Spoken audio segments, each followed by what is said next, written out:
At sa kaugnay pa rin na balita, pinapurihan ng Malacanang ang desisyon ni COMELEC Chairman Sixto Brillantes na manatili sa pwesto. Ayon sa palasyo, mabuti at naisaalang-alang ni Brillantes ang kapakanan ng mamamayan at ng bansa. Matatandaang nagpahiwatig ng pagbitiw si Brillantes matapos na pawalang saysay ng Korte Suprema ang airtime limit ng political ads ng mga kandidato. Narito ang report ni Rocky Ignacio. Pinapurihan ng Malacanang ang naging desisyon ni COMELEC Chairman Sixto Brillantes na manatili sa pwesto. Nagbantang magbitiw si Brillantes matapos madismaya sa ruling ng Korte Suprema na alisin ang airtime limits sa political advertisement.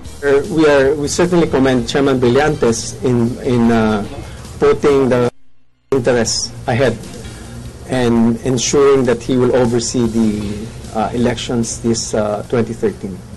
Nauna nang sinabi ni Communications Secretary Sunny Coloma na ang desisyon na ito ni Brillantes ay magbibigay kapanatagan sa komisyon na gawin ang kanilang mandato. Kasunod dito umaasa ang palasyo na maayos na magagampanan ng COMELEC ang pagkakaroon ng malinis at may kredibilidad na halalan sa Mayo.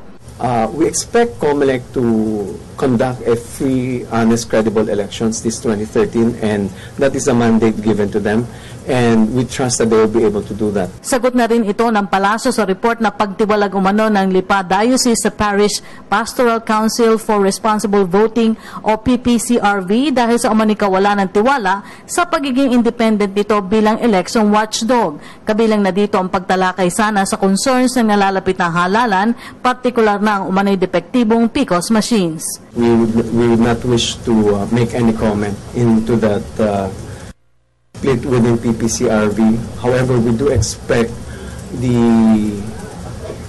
PPCRV to perform its function with or without the bishops. They have been mandated to be